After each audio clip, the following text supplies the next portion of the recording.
मागील काही महिन्यात वाळूच्या डंपरमुळे अनेक ठिकाणी आपल्याला अपघात होताना आढळून आले आहे आणि त्यात रस्त्यावर चालणाऱ्या लोकांचे जीव देखील गेले आहेत। जळगाव जिल्ह्यात गेल्या अनेक वर्षांपासून वाळूचा एकही ठेका झालेला नव्हता, तरीही वाळू चोरीच्या मार्गाने सर्रास सुरू होत। या चोरीमुळे अनेक ठिकाणी अपघात झाले, त्यात अनेकांचे प्राण गेले। मागील काही महिन्यांपूर्वी शहरातील कालिका माता चौक जामनेरमध्ये घडलेल्या अपघातात 3 जणांनी आपला जीव गमावला होता। यावेळी कालिका माता चौकात नागरिकांनी रास्ता रोको केला होता। त्यावेळी पोलिसांकडे बघून असे वाटत होते की जणू काही वाळू चोरी हा काय प्रकार आहे हे आम्हाला माहितच नाही।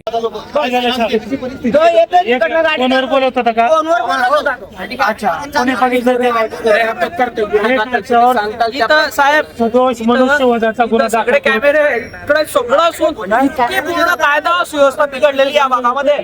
कारण शहरात गरिबांच्या जीवाला किंमतच नाही हे तितकेच सत्य आहे। लोक मरतात तरी देखील वाळू चोरी थांबत नाही, कारण या वाळू चोरीतून मिळतो प्रत्येकाला पैसा। परंतु या सर्व प्रकाराला नेमकं कोण आहे जबाबदार? प्रशासनाकडून वाळू चोरी थांबवण्यासाठी अनेक उपाययोजना केल्या जातात, परंतु त्या सर्व योजना वाळू माफिया उधळून लावतात। कारण प्रशासनामध्ये असलेले बिभीषण याला कारणीभूत आहे। काही दिवसांपूर्वी पोलीस खात्याकडून रात्री 3 वाजेच्या दरम्यान अनेक भागात वाळूवर कोम्बिंग ऑपरेशन करण्यात येणार होते, परंतु पोलीस खात्यातील काही कलेक्टर जे आपल्या वर्दीबरोबर जेवढे प्रामाणिक नाही तितके थोड्याशा मिळालेल्या पैशांवर प्रामाणिकपणा दाखवित वाळू माफियांना खासगी नंबरवरून कॉल करून सांगितले की आज रात्री 12 वाजेपर्यंत जे करायचे ते करा, आज कोम्बिंग आहे, सापडले तर आम्ही जबाबदार नाही। आणि त्या रात्री पोलिसांना एकही भरलेले वाळूचे वाहन सापडले नाही। यावेळी पोलिसांना घरासमोर लावलेले खाली वाहन जमा करण्याची वेळ आली। पोलीस खात्यातील कोम्बिंग ऑपरेशन कसे फसले याचा तपास अधिकाऱ्यांनी केला नसेल का? तो बिभीषण कोण हे वरिष्ठांना माहित नसेल का? असे अनेक प्रश्न या ठिकाणी नागरिकांमध्ये बोलले जात आहे। वाळूची वाहतूक शहरातील सर्व पोलीस स्टेशनच्या हद्दीतून रात्रभर केली जाते, परंतु पोलिसांना इतके सुसाट वेगाने धावणारे डंपर दिसत नाही का? चौकात लावलेले सीसीटीव्ही हे फक्त शो साठी लावले आहेत का?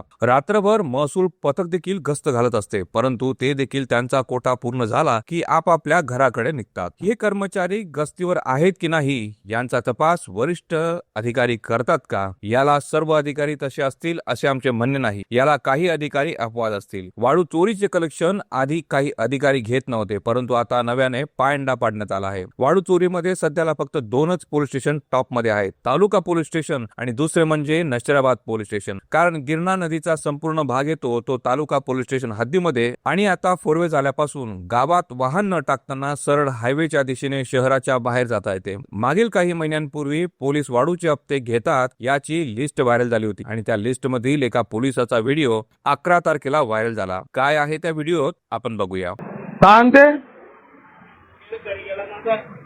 ते कारगिल म्हणलं पाहिजे कार्यक्रम होता तेच ना। मग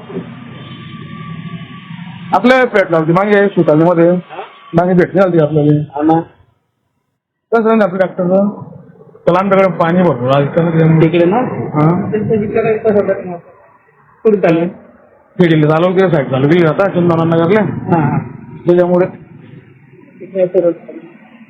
तिकडे सापडायला होतं कसं धावपडेल तिकडे आपलं माणसं माणसाकडे गेले काय काय कलेक्शन काय कसं किती होतं आपल्या इकडे तिकडे तिकडे काय 2 ट्रॅक्टर झाले आपलं। मी काय आता 5,000 कोण आले ते आपलं होते ना आपले काय झोपल्यावर आवडले गेले गावात भूषण भाऊ वाघनगरले भूषण लप्पा ह्या वाघ काय नाव तुझं?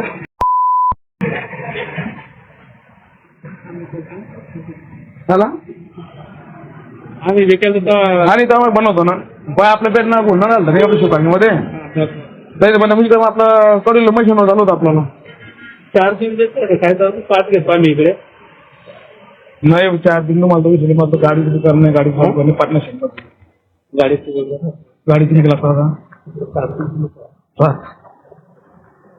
काही टेन्शन वगैरे काही हो बरं मग सोमवार पण उतरायला सांगतो मला दादाची फोन बोलून घेतला असतो काही आमचं तसं काही नाही ना ते काय काल जाता असं विषय होऊन तसं काही